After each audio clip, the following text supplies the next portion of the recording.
Gente, boa noite. Agora ficou bom. Trazemos aqui um abraço fraterno do Grupo Espírita Francisco de Assis, nossa casa, a Uniluz, que sempre nos recebe, nos acolhe. É sempre um prazer estar aqui. Então, trazemos também o abraço fraterno de nossa instituição. O nosso tema é Filhos de Deus. Para iniciarmos a nossa pretensiosa ou despretensiosa exposição, vamos contar um caso, uma historieta que está no livro Deus, Entrega-te a Deus, de Divaldo Pereira Franco. Conta então que em certo momento um camponês estava na sua lida. Num dia quente, um sol escaldante, ele trazia à mão uma enxada. E ele, então, naquele momento, estava no trabalho, se dedicando na entrega do suor, na busca do pão de cada dia. No canto da boca, ele tinha um pedacinho de capim, no qual ele mordiscava enquanto duramente trabalhava. De repente, em sua frente, apareceu um homem da representação do materialismo. Ele estava adornado de acordo. Apesar do sol escaldante, apesar de ser um campo, ele estava de terno e gravata. Trazia à mão uma maleta. Ele então se dirige ao homem e chama: "Ei você, camponês, vem até aqui." O homem olhou, sorrateiro, levantou o chapéu, observou o homem, segurando a sua pesada enxada, foi na sua humilde marcha, se apresentou para o homem. O homem olhou para ele e perguntou: "Camponês, tu acreditas em Deus? Tu crês em Deus?" O homem olhou para ele fixamente, coçou a cabeça e disse: "Eu creio em Deus." Então, se tu crês em Deus, me mostre aqui aonde Deus está. O camponês olhou para ele, coçou a cabeça, mordiscou o capim, olhou ao redor, olhou para o homem e fixou o olhar e disse: "O Senhor me diga aonde Deus não está. Eu não sei dizer aonde Ele está, mas o Senhor me diga aonde Deus não está." O materialista então ficou enfraquecido mediante a firmeza do camponês. Se afastou e saiu. O camponês retoma o seu trabalho e continua a sua labuta. Essa historieta traz para nós a nítida certeza de que todos temos alguém por nós. Uma inteligência suprema, a causa primária de todas as coisas. Deus, a potência maior do qual todos somos seus filhos. Essa imagem majestosa do litoral foi uma inspiração mediante a um fato que ocorreu essa semana. Uma amiga muito querida passa uma mensagem para mim no Zap e diz: "Lili, eu não estou bem, me ajuda por favor." Quando eu olhei a mensagem, eu retomei rapidamente, ela não estava online, eu retomei respondendo que eu estava à disposição dela, o que ela estava precisando. E ela então fala da sua intimidade, da sua problemática, e tenta transcrever para mim, em poucas palavras, o que se passava com ela naquele momento. E embaixo, na última linha, ela pede: "Lili, me ajuda, por favor." E eu pensei: meu Deus, e agora? O que eu vou dizer para ela? Ela quer algo de imediato. Aí eu lembrei dela, lembrei onde ela mora. Ela mora aqui em Boa Viagem, de frente para o mar. Aí eu disse para ela, por favor, desce. Vai até a beira da praia. Molhe os teus pés no mar. Caminha um pouco no sol. Levanta o olhar para o céu. Admira o céu azul. E entra em contato com o Pai. Reconecta. Me veio aquela inspiração, rapidamente passo essa informação para ela. Aí quando eu começo a lembrar que eu tenho que preparar o trabalho para trazer para cá, filhos de Deus, eu faço essa busca por essa imagem, que foi a imagem que eu reproduzi na mente dela e pedi que ela fosse em busca dessa ajuda, dessa reconexão com a natureza, através do contato com a areia, da água salgada, daquelas emanações do ambiente, do ar, do céu, a busca com o alto, o encontro com Deus. Ela foi. Ela está melhor. Graças a Deus. É por isso, então, que estamos trazendo essa imagem.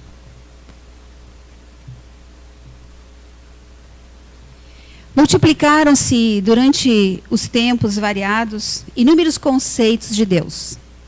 Deus vingador, Deus sarcástico, Deus punidor, Deus homem, Deus arbitrário, Deus que transmitia medo. Esse conceito foi variando conforme os interesses dos homens e a busca pelo entendimento do que seria Deus. Inúmeros fatores levaram muitas pessoas, filósofos, músicos, artistas, cientistas, teólogos, a decifrar um conceito. Mas esse conceito sempre era incompleto.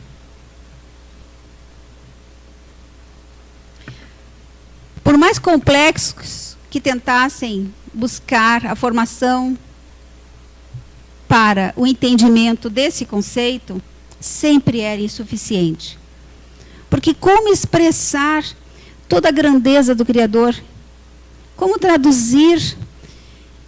Muitas páginas foram escritas, muitos homens entraram em debates, muitas horas de requerimentos, de pensamentos, de divagações, de conversações, conceitos enormes, alguns intraduzíveis, na busca de entender ou conceituar Deus. O tempo arrola, o tempo passa, e para nós chega aquele que é o nosso guia e modelo, Jesus.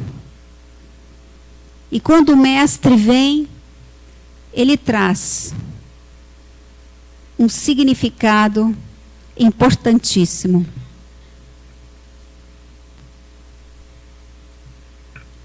Somente Jesus definiu a perfeição, utilizando-se de uma linguagem bem simples, chamando Deus de Pai. Quando então nos encontramos com esse conceito, nessa mínima palavra, pela escrita, mas de enorme importância no conteúdo, nos satisfazemos em nossa interioridade. Alguém de nós aqui, por acaso, não entenda que Deus é o Pai? É tão difícil, é tão complexo ainda para nós, no estágio em que nos encontramos, definir Deus. Porque Deus não teve início e não terá fim. É incriado. E nós, os filhos de Deus, tivemos um início, mas não teremos fim. Mas somos provenientes dessa geração única, vigorosa e plena, que é o amor. Porque tudo proveniente do Pai é a geração do amor. Jesus, quando vem e traz essa mensagem que Deus é Pai, é o nosso Pai, que somos filhos de Deus, ele traduz para a humanidade uma referência nova, uma forma nova de ver a Deus. Deus, então, deixa de ser aquele homem, deixa de ser vigoroso, deixa de ser vigoroso no sentido de impor a culpa, de ser vingador. Perde totalmente esse sentido e nós então passamos a retomar um novo olhar. Um olhar diferenciado, um olhar desta vez amoroso. Até porque o próprio Cristo é essa instância dessa significação grande da amorosidade. Quando nos lembramos de Jesus, nos lembramos dele nas suas falas, nas suas caminhadas, nos seus exemplos, na sua amorosidade. Então, o designativo excelente, que preenche todas as lacunas deixadas por outras definições e referências, traz a palavra Pai para nós. Algumas pessoas dizem, né, vou falar com Papai do céu. E são adultos, não são crianças. Se Papai do céu concordar, se for a vontade de Papai do céu, e nós também dizemos isso para as crianças, e as crianças também dizem para nós. Em nossa casa, nós temos um quadro de Dr. Bezerra na Câmara do Passe. E recebemos muitas crianças para o tratamento. E não são poucas vezes as crianças, quando entram para o passe, que elas observam o quadro, elas dizem, Jesus. É tão bonito isso, né? Jesus. Já conseguem identificar. Porque nós somos privilegiados. Porque nós sabemos que Deus é Pai e que Jesus é irmão. Mas em outras designações, não é assim que funciona. Nós conseguimos entender essa separação importante, nessa hierarquia tão alta, do Criador em criado, na produção da sua geração, trazendo então para nós uma representação para a terra, que é Jesus. Essas imagens são tão bonitas, não é? São tão lindas, a Vitória Régia. As imagens já traduzem o próprio Criador. Somente sendo muito alto na sua expressão de beleza e perfeição para a produção tão variada e tão abundante. Deus é o Pai Criador. Ele é o genitor divino. A causa incausada de todos os seres e de todas as coisas. Isso é tão bom para nós, porque não nos importa sabermos mais do que já temos.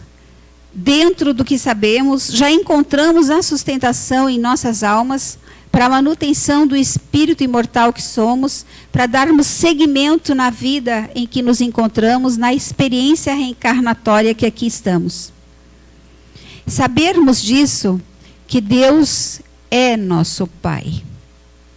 Já é uma segurança, porque temos essa providência divina maior, em comando do Pai, para nos sustentar, para nos manter e nos dar as forças necessárias para darmos prosseguimento às nossas vidas, ainda de espíritos tão necessitados em busca da perfeição. Considerando a nossa ascendência divina, somos herdeiros de Deus. Ele é Pai, então nós somos herdeiros dele, não é assim? Ele criou o universo e a vida e colocou-nos como parte integrante desta maravilha toda. E hoje nós assistimos o noticiário, onde mostravam as imagens de Olinda, onde um mangue praticamente foi executado por conta da quantidade de lixo excessivo que lá é depositado. E nós somos os herdeiros do universo, porque Deus, Pai, Criador incriado, é maior em toda a significância para nós e por isso nos oferece o universo como herança.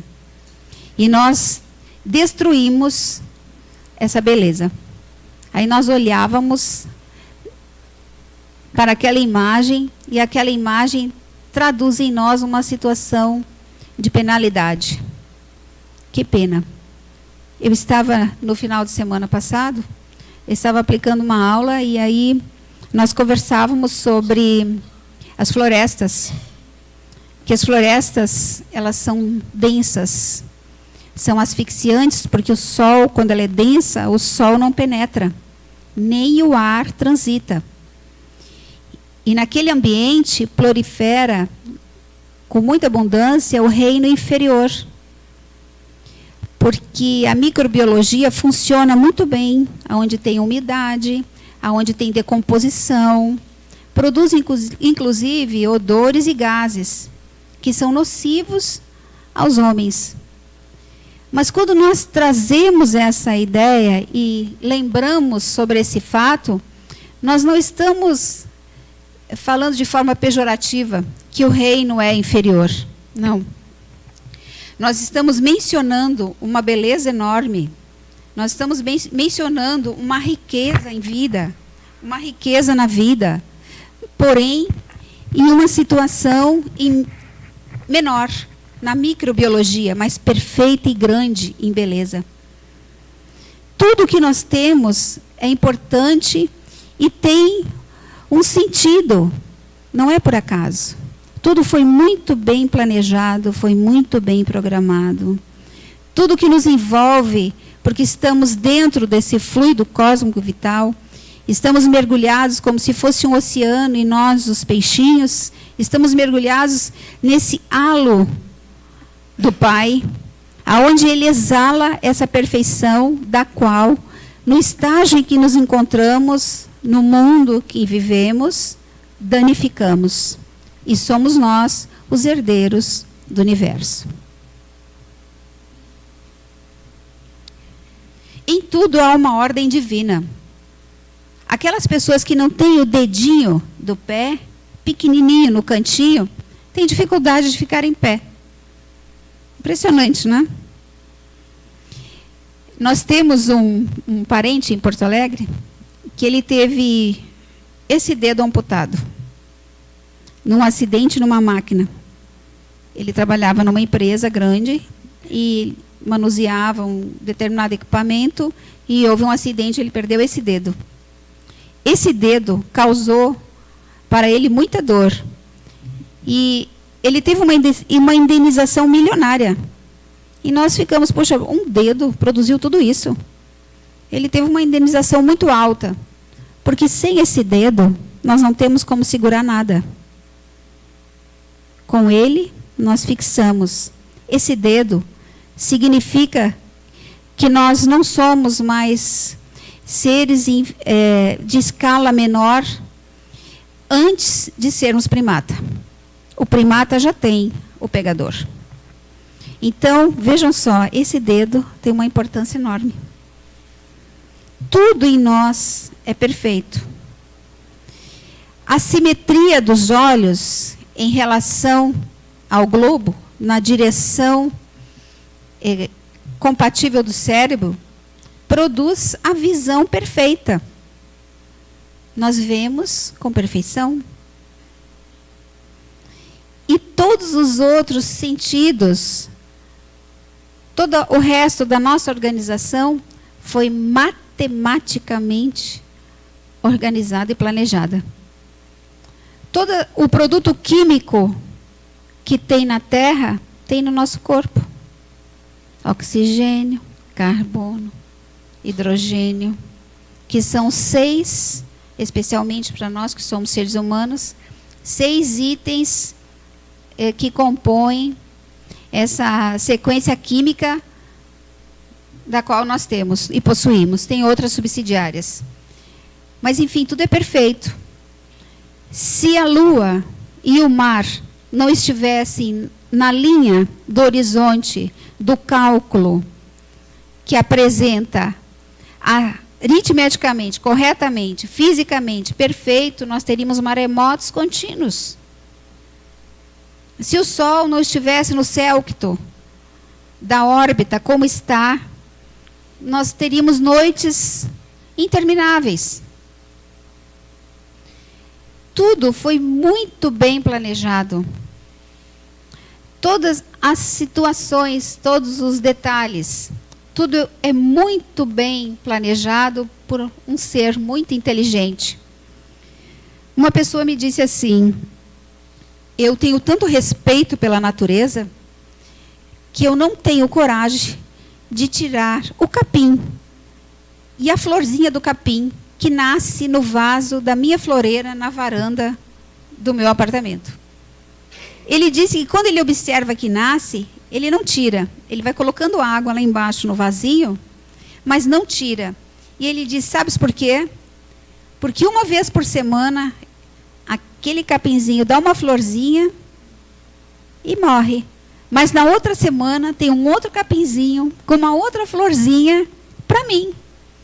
Então ele disse, eu não tenho coragem de tirar o matinho, porque ele me dá uma vez por semana uma florzinha amarela.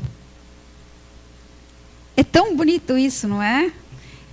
Só sendo sensível para perceber o que isso significa. Hoje em dia é normal nós termos os animais em casa. E como é bom ser mãe de animalzinho. Como é bom. Como é bom ter alguém para nos esperar. Alguém que vem se encostar em nós. Alguém que nos emite um olhar sorrateiro. Alguém do qual a gente entende e nos entende, mas nós não nos compreendemos pela linguagem. Mas nós nos compreendemos pelos traços, pelas dobras do sentimento e da emoção. Sem falar, então, dos seres vivos. Eu gosto de contar casos. Uma certa amiga tem uma família muito madura. O sogro, a sogra, a outra sogra, o outro sogro, ela própria e o marido e a filha adulta. Só adultos. Todos moram numa casa enorme. E ela me disse que eles estavam num clima de saturação entre eles. Qualquer coisa saía faísca. Sabe um ambiente elétrico que fica zzz? Então, qualquer coisa saía faísca. Um olhar, uma passagem um pelo outro, qualquer coisa irritava. Aí ela nos contou que uma sobrinha casada não conseguia engravidar. Simplesmente não dava certo. Aí eles tiveram a feliz ideia de partir para adoção. Mas eles tinham pressa de ser pais. Eles não queriam esperar muito tempo para exercer a função de pais. Até que a documentação fosse toda liberada, até que passasse todo aquele trâmite, até que chegasse um bebê, ia demorar muito. Então eles resolveram adotar uma criança de 5 anos. Adotaram uma menininha. E ela disse, Lili, foi a melhor coisa do mundo. Eu nunca pensei que uma criança de 5 anos fosse mudar a nossa estrutura emocional doméstica, nas nossas relações. Nós todos nos desdobramos em tanto amor, em tantos cuidados, em tantos mimos, que nós já estamos preocupados em não estragarmos a menina. Porque essa criança trouxe alegria, vigor novo, um novo ar.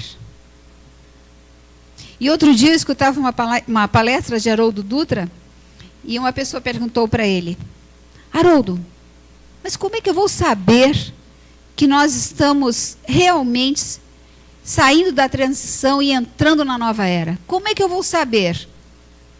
Haroldo olhou e disse: você quer uma prova de que nós estamos nesse processo? Isso, eu quero essa prova. Ele disse: então, muito bem. Então, visite as maternidades. Você vai ver a prova da nova geração. Porque estão chegando espíritos com uma peculiaridade superior à nossa. Eles vêm com potencial de inteligência e moral maior que o nosso. E alguns vêm com uma ligação com o mundo espiritual, com Deus, com Jesus, muito maior do que nós. E vêm justamente para fazer esse trabalho de resolver o que nós ainda não conseguimos. Chegamos num estágio que não temos mais solução para determinadas coisas. E precisamos de um ar novo. Quando eu cheguei aqui hoje, fui abordada por um rapaz que eu não conhecia. E aí eu já cheguei elogiando: meu Deus, como está linda a Uniluz. Porque a gente vem acompanhando ao longo dos anos, né, desde a outra casa até aqui.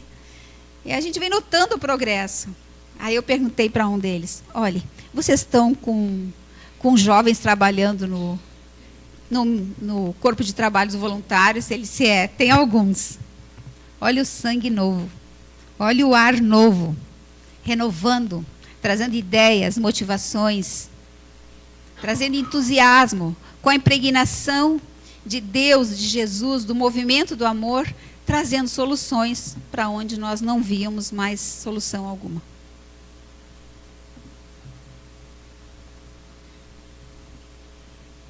Para desfrutarmos dessa opulência, precisamos merecê-la.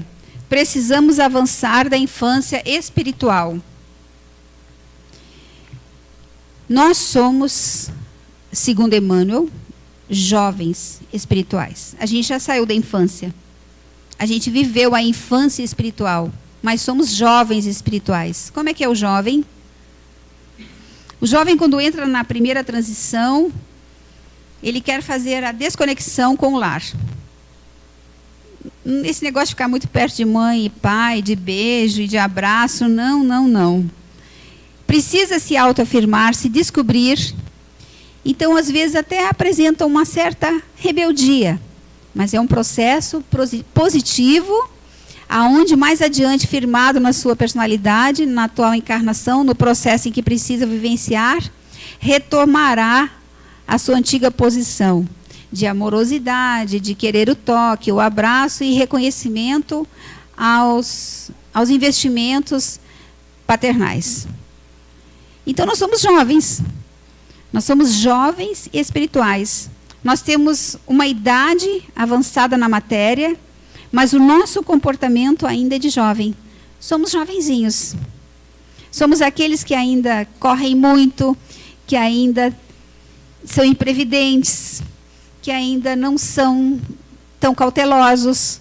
Somos jovenzinhos, mas já somos jovenzinhos. Então, quando a gente avançar desses estágios para outros maiores, nós teremos uma visão diferente. Nós, então, mereceremos ainda mais essa proposta de Deus para nós.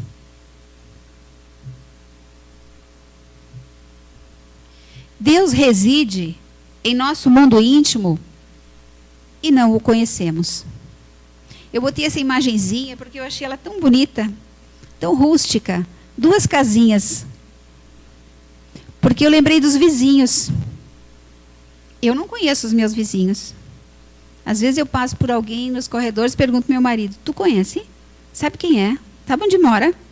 Aí ele grava pelo carro: ó, esse aí eu já vi naquele carro tal, então deve ser apartamento tal. Mas nós não sabemos quem somos. Não sabemos. É por isso que nós não conhecemos na nossa intimidade o Pai, que habita a nossa intimidade. Porque ainda Somos crianças e vivemos esse desconhecido. Sabemos que ele existe, sabemos que é importante, sabemos de sua perfeição, reconhecemos a sua obra, mas o conhecimento da maturidade sobre essa habitação íntima em nós, não conhecemos. Mas estamos a caminho. Quando a gente estuda o Evangelho, que ele fala dos vários mundos, e que chega nos mundos felizes, nos mundos ditosos, uma das referências dos habitantes desses mundos é conhecer a Deus. Então, mais avançados, mais perfeitos, menos corrompidos, mais adiantados em esferas superiores, quando tivermos galgado esse caminho e lá chegarmos, nós conheceremos a Deus. O que hoje é um enigma, lá na frente, lá no futuro, nós saberemos decifrar.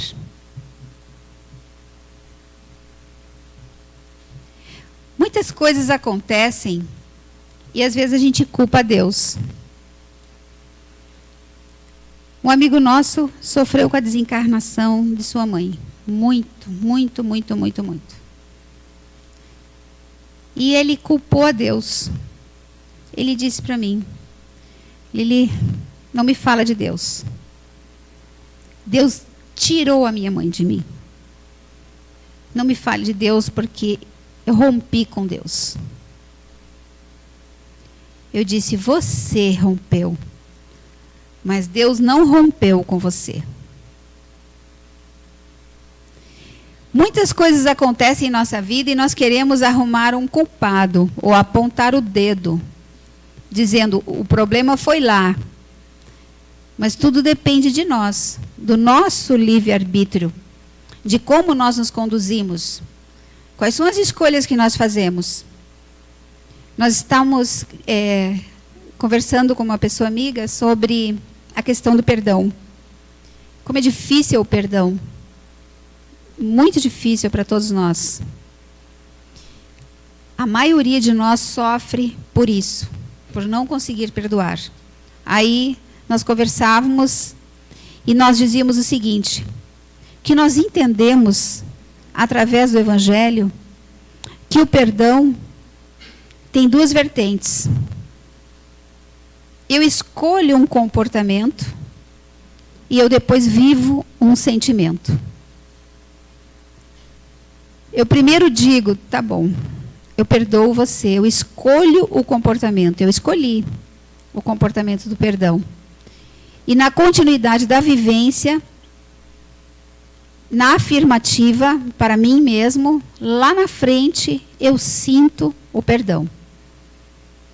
É aquela história bem hilária que nós já ouvimos Divaldo contar. Que uma mulher se aproximou dele e disse, eu não suporto a minha sogra.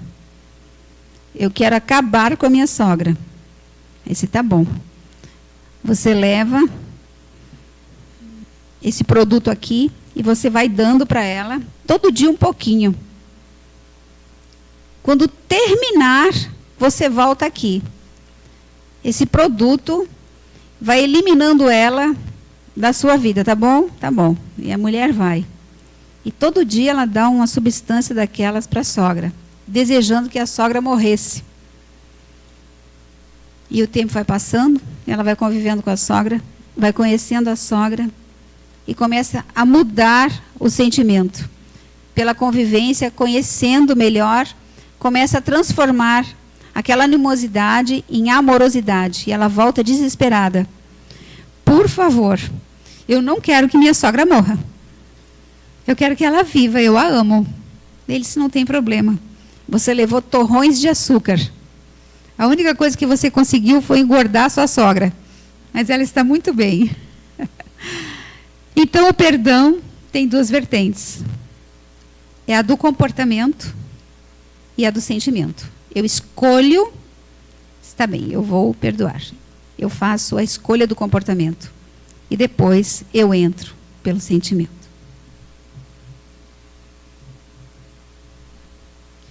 Deus se manifesta em nossas vidas de 1000 formas. mas permanecemos ignorando. Quem já não vivenciou a experiência de repente, alguém estranho se aproximar de você e, do nada, lhe trazer uma conversa, lhe trazer uma frase, lhe trazer uma informação que era justamente uma inquietação sua? É como se fosse um elemento que fosse induzido pelo Pai até que chegasse a nós para nos trazer uma resposta. Quem já não passou por isso? De repente, é uma pessoa estranha que eu nunca vi, não conheço, não sei nada sobre aquela pessoa não sabe nada sobre mim, mas ela me disse uma coisa tão importante que eu nunca mais esqueci. Eu estava naquele momento assim, assado, desse jeito ou daquele, e aquela pessoa se aproximou de mim, especialmente me disse algo que fez a diferença. Eu estava em dúvida, eu não sabia como lidar com tal situação, e alguém se aproxima e me traz uma resposta. Então Deus se manifesta através das suas próprias criaturas, e nós muitas vezes não percebemos que aquilo foi um endereço enviado para que chegasse até nós com uma solução, com uma intuição, com um despertar, e nós nem sequer observamos. A sua presença em nós é um agente vitalizador de energias. A sua energia exterioriza-se de nós. Nós, sem Deus, não seríamos nada. E mesmo imperfeitos, nós conseguimos exteriorizar Deus. Quem de nós não é capaz de dar um abraço sincero em alguém? De desejar sinceramente que aquela pessoa esteja melhor? Quem de nós não consegue afagar o outro sinceramente? Pelo menos um. O Evangelho ele é tão efetivo que ele diz que nós viemos para o amor, porque Deus é amor, e se não somos capazes de amar as criaturas, pelo menos um objeto nós já amamos. Então Deus se exterioriza de nós, porque a gente já dá demonstrações de que somos filhos do Pai, filhos do amor. Em qualquer situação, Deus estará conosco. Muitas vezes a gente diz, meu Deus, me ajuda. Meu Deus, por favor, me ajuda, ou ajuda tal situação. Eu disse isso quando eu vi a imagem do acidente do domingo. Quando eu olhei pela primeira vez aquela imagem, eu disse, meu Deus, tem misericórdia. A gente chama naturalmente, e eu ainda chamei falando. Nem em silêncio consegui fazer. Foi tão chocante para mim que eu exteriorizei em palavras. Meu Deus, tem misericórdia. Tem misericórdia de todos. Inclusive do rapaz. Ou principalmente do rapaz. É o mais necessitado. Meu Pai, meu Deus. A gente diz assim. A gente chama. Em qualquer situação, Deus estará conosco. Na alegria, na tristeza e até no esquecimento nosso em relação a Ele. Mas Ele sempre em nós e conosco e por nós. Há em cada criatura um recanto seguro para falar ou escutar a Deus. Uma paisagem, um jardim florido, um córrego, uma tarde chuvosa, um rosto de criança. Não tem alguma coisa que desperta na gente, a gente diz, que lindo. Nós moramos em Piedade e quando nós vamos para o lado de lá, para o lado de Boa Viagem, meu marido sempre quer ir pela orla. Por mais que possa ir por outros caminhos, ele quer ir sempre à beira-mar. Porque ele faz questão de olhar o mar. Não é? E aí ele fica mostrando, olha como está bonito. Está verde. Hoje está verde e azul, hoje está mais escuro, hoje está mais claro. A gente tem que ter esse olhar. Porque esse olhar é a diferença para nos trazer e firmar em nós a fortaleza que nós, ainda jovenzinhos, inseguros, precisamos. não é? Nós estávamos conversando que um amigo nosso colocou na tela de computador dele uma imagem bem bonita. Tinha um piso e daquele piso saiu uma florzinha bem pequenininha.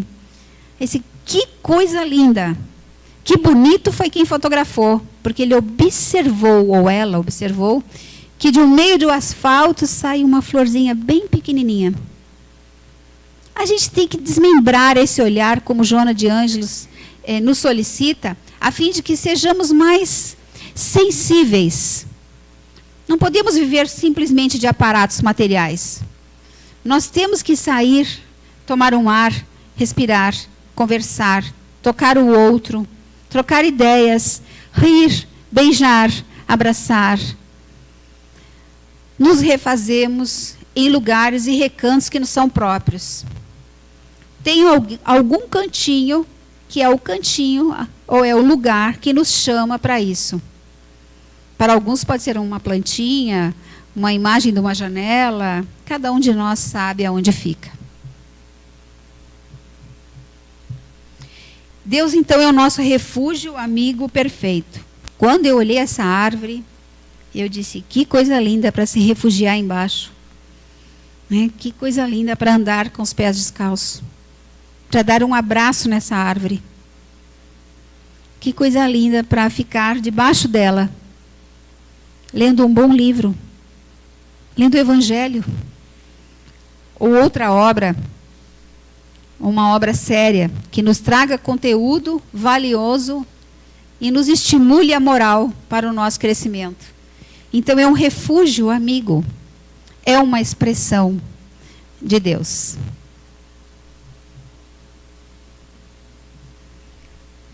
Com Deus no coração e na mente, agiremos com segurança.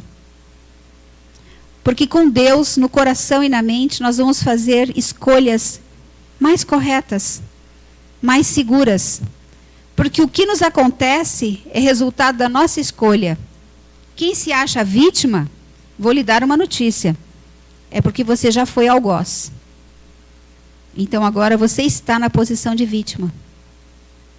Ser vítima não é bom. Significa que já fomos algoz.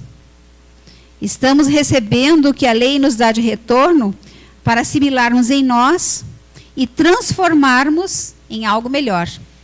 Então, com Deus, a gente vai fazer as escolhas sempre melhores. Vamos evitar sofrimento para nós. A vontade de Deus é a prioridade e não a nossa vontade. Achei tão lindo esse sapinho na chuva. Ele pegou uma folhinha ali e improvisou um guarda-chuva. Ele está ali. É a vontade de Deus. A vontade de Deus não é a nossa. A gente diz no final da nossa prece que assim seja, de acordo com a vontade de Deus. Que assim seja. Não é a nossa vontade, é que assim seja, conforme a vontade de Deus. Muitas coisas que nos ocorrem, a gente diz isso é tão ruim, eu sofri tanto, mas, sempre tem um mas depois, tem uma vírgula.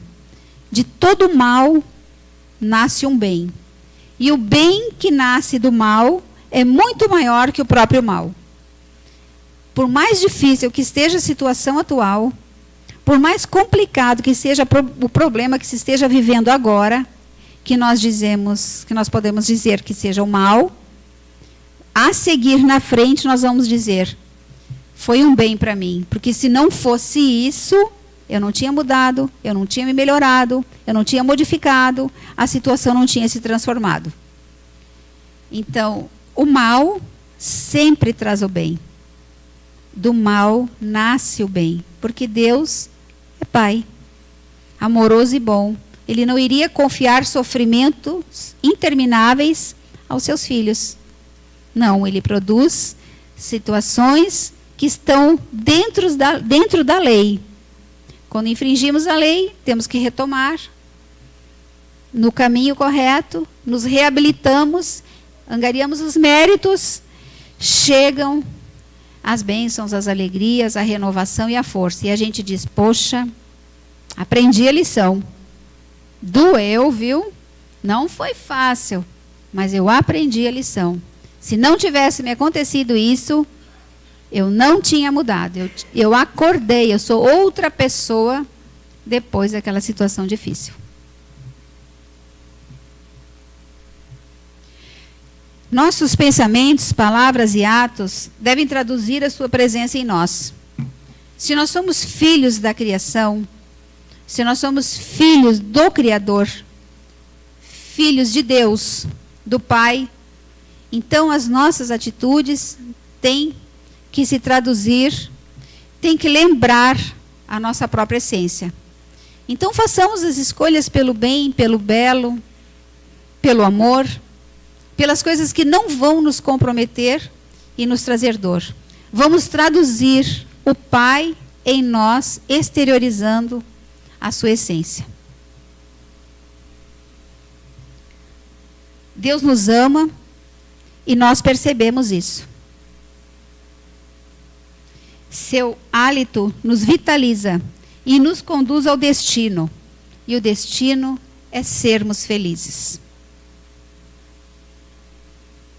Então, essa ideia de que Deus nos ama e nós percebemos aqui ou ali, ela é eficaz e importante.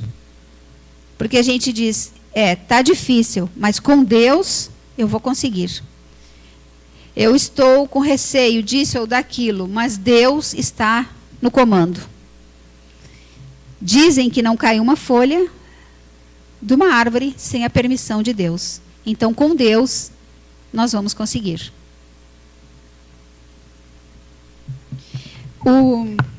O genoma humano, o mapa humano, no ano de 2000, ele foi apresentado ao mundo.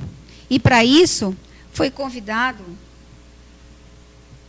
Francis Collins. O Bill Clinton, ele era o presidente dos Estados Unidos na época, e no ano de 2000, então, ele chama Francis Collins para falar ao mundo sobre o DNA, sobre o genoma, sobre o nosso código.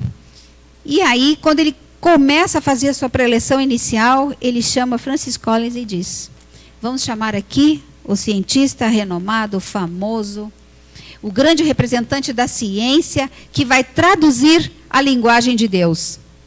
A ciência estremeceu. Como assim? Nós somos ciência e ele está falando em Deus? Ele está dizendo que Francis Collins vai traduzir para nós a linguagem de Deus? Como assim? E Francis Collins veio humildemente na representação da ciência mais alta que tem, na busca pelo genoma, pelo DNA. Então ele fala que realmente, sem Deus, nada do que foi descoberto seria possível existir.